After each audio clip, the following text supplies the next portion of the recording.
Au nom du Père et du Fils et du Saint-Esprit. Amen. Grande joie de pouvoir vivre ce temps de l'ex divin. Une grande joie parce que Dieu, il nous parle. Et quand Dieu parle, il se fait présent, il agit. Parce que sa parole, c'est une parole divine. Ce n'est pas comme notre parole. Notre parole n'a pas puissance pour rien faire. Mais la parole de Dieu, non. C'est une parole divine qui accomplit ce qu'elle dit. Et que nous puissions avoir beaucoup de foi dans la parole de Dieu.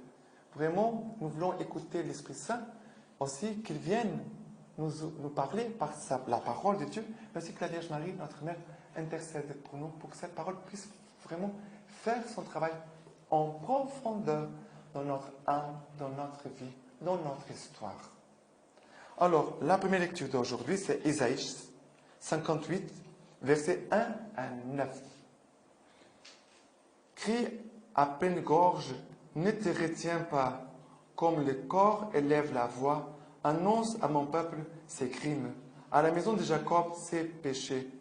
C'est moi qui recherche jour après jour et désire connaître mes voies, comme une nation qui a pratiqué la justice, qui n'a pas négligé les droits de son Dieu.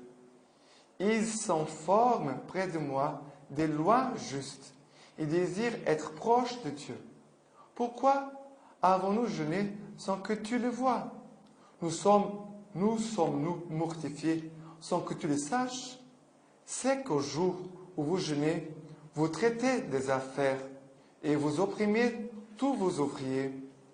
C'est que vous jeûnez pour vous livrer aux querelles et aux disputes, pour frapper du poing méchamment. Vous ne jeûnerez pas comme aujourd'hui, si vous voulez faire entendre votre voix là-haut. Est-ce là le jeûne qui me plaît, le jour où l'homme se mortifie? Courber la tête comme un jonc, se faire une couche de sac et de cendres, est-ce là ce que tu appelles un jeûne, un jour agréable au Seigneur? N'est-ce pas plutôt ceci, le jeûne que je préfère? De faire les chaînes en juste, délier les liens du jour, renvoyer libres les opprimés et briser tous les jours? N'est-ce pas partager ton pain avec la famille? Héberger chez toi les pauvres sans abri? Si tu vois un homme nu, le vêtir, n'était pas te dérober devant lui, devant celui qui est ta propre chair? Alors ta lumière éclatera comme l'aurore, ta blessure se guérira rapidement, ta justice marchera devant toi, et la gloire du Seigneur te suivra. Alors tu crieras au Seigneur, il répondra. Tu l'appelleras, il dira, me voici. Alors, qu'est-ce qui se passe ici?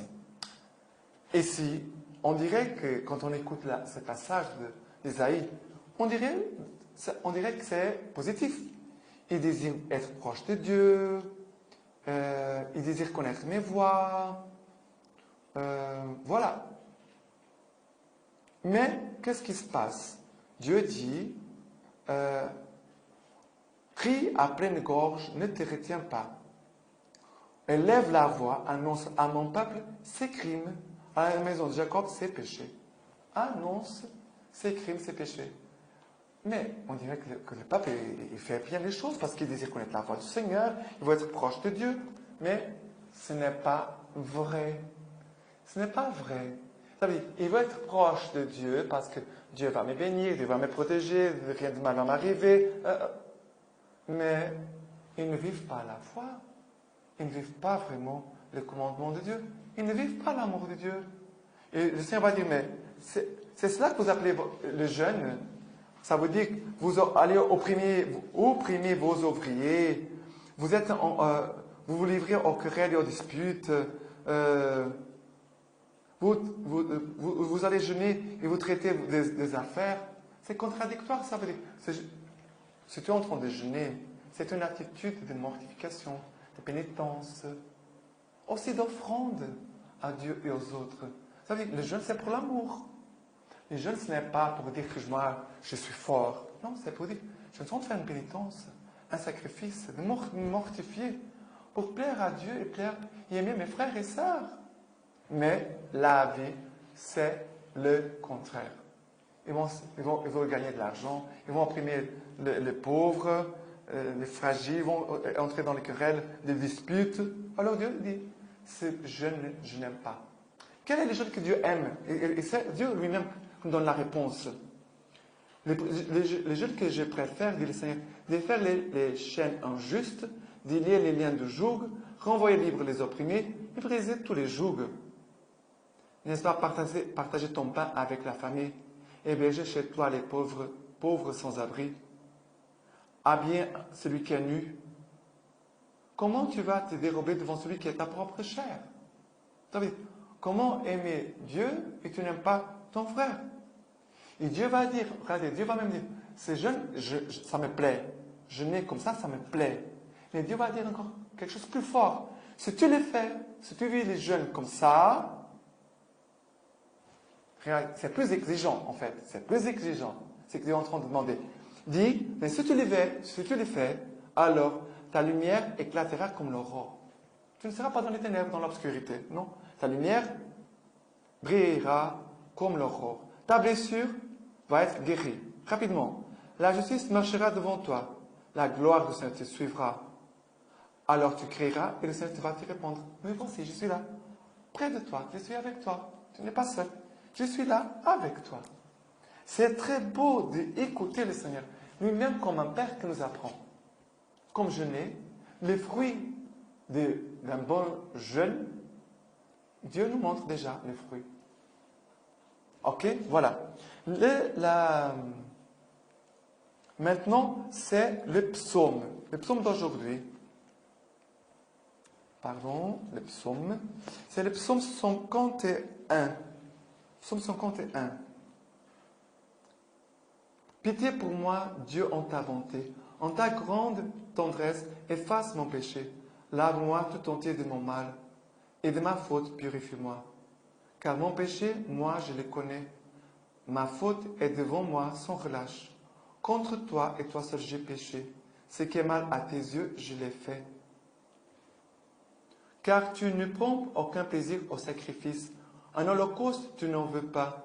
Le sacrifice à Dieu, c'est un esprit brisé, un cœur brisé, broyé. Dieu, tu n'as point de mépris. C'est cela que Dieu veut, le sacrifice que Dieu veut, c'est notre repentir, c'est notre conversion. Il dit, le sacrifice à Dieu, c'est un esprit brisé. Ça veut dire les repentir. Là, les repentir. Je regrette mon péché. Un cœur brisé, broyé, tu n'as point de mépris. Le Seigneur vraiment veut que nous fassions des efforts de conversion. Dire, voilà, je vais me convertir sur un point. Un point. Quel est le point que je vais me convertir? Que je vais faire des efforts. Bien sûr que je vais demander la grâce de Dieu. Parce que moi, par mes propres forces, peut-être je n'arriverai pas. Mais moi, avec mon choix, ma liberté, avec la grâce de Dieu, quel est le point où je vais faire des efforts de conversion? Un point. Un point. Et surtout, les points que pour nous, c'est les plus graves. Ce n'est pas la moindre chose. Ah, alors je vais choisir. Non, c'est lui qui a la chose la plus grave. Il a fait des efforts. Et il regarde que le psalmiste, il ne cache pas. Il est en vérité devant Dieu. Il dit, ce qui est mal à tes yeux, je l'ai fait. J'ai fait. Contre toi, toi seul, j'ai péché. C'est la vérité. Le psalmiste, il est dans la vérité. La transparence, dans la lumière. Et de quelle lumière vient, entre. Et donc communique sa grâce. D'accord? Et maintenant, le psaume d'aujourd'hui, c'est Matthieu 9, versets 14 à 15. Alors les disciples de Jean s'approchent de lui en disant, « Pourquoi nous et les pharisiens jeûnons-nous? Et tes disciples ne jeûnent-ils pas? » Et Jésus leur dit, « Les compagnons de l'époux peuvent-ils mener le deuil tant que l'époux est avec eux? Mais viendront des jours où l'époux leur sera enlevé, et alors ils jeûneront. » Alors cet évangile ici, c'est en train de dire, tant que nous sommes avec Jésus, il y a une joie. Il est en train de parler, ils sont avec moi, il y a une joie de ma présence réelle. Mais il va arriver un moment où leur serai enlevé. Je suis en train de parler de sa passion, sa mort. Je vais ressusciter, mais après il va monter au ciel. Mais le Seigneur, ici, il n'a pas dit, ils ne vont pas jeûner, ils vont jeûner. Et c'est vrai que parfois Dieu peut nous permettre des jeûnes. On lui demandait des jeûnes que nous n'avons pas prévus. Il y a des jeûnes que nous décidons. Moi, voilà, je ne vais pas manger de la viande. Moi, je ne vais pas manger de sucreries pendant le carême. Moi, je ne vais pas boire des boissons pendant le carême. Et c'est très important que chacun de nous se prive de quelque chose. Quelque chose. C'est très important. Mais tous les jours, ce n'est pas je vais jeûner les vendredis. Le vendredi, je ne mangerai pas de la viande. Mais c'est ça déjà, on pourrait dire, le normal, chaque vendredi de l'année, on devait jeûner. Alors, c'est important chaque jour, avoir quelque chose. Soit de sucreries, soit de la boisson, soit pour ceux qui fument la cigarette, soit des choses concrètes. Mais pour quoi? Pour faire une expérience Dieu aussi de mort à moi-même, de jeûner, que ça coûte. Il y a comme une souffrance. Mais Jésus va me donner sa force. Le Christ va me donner sa force. L'époux est là dans mon âme. Et il veut me faire aussi passer par des portes étroites. C'est faire ce chemin de carême, c'est aussi un chemin étroit. Et le Seigneur nous donnera la grâce, la force, pour lui offrir des petits sacrifices et aussi de se réjouir pour les fruits de ce sacrifice dans la vie des personnes, pour qui nous allons offrir ces petits sacrifices, ces petits jeûnes. D'accord? Parce que, comme dit la petite Thérèse, le Seigneur m'a donné deux armes très puissantes. C'est la prière et le jeûne. Que plus les sacrifices peuvent toucher le cœur. Et elle va dire, j'ai déjà fait l'expérience plusieurs fois. Le jeûne et la prière. Voilà, les sacrifices et la prière peuvent, plus que les paroles, toucher le cœur.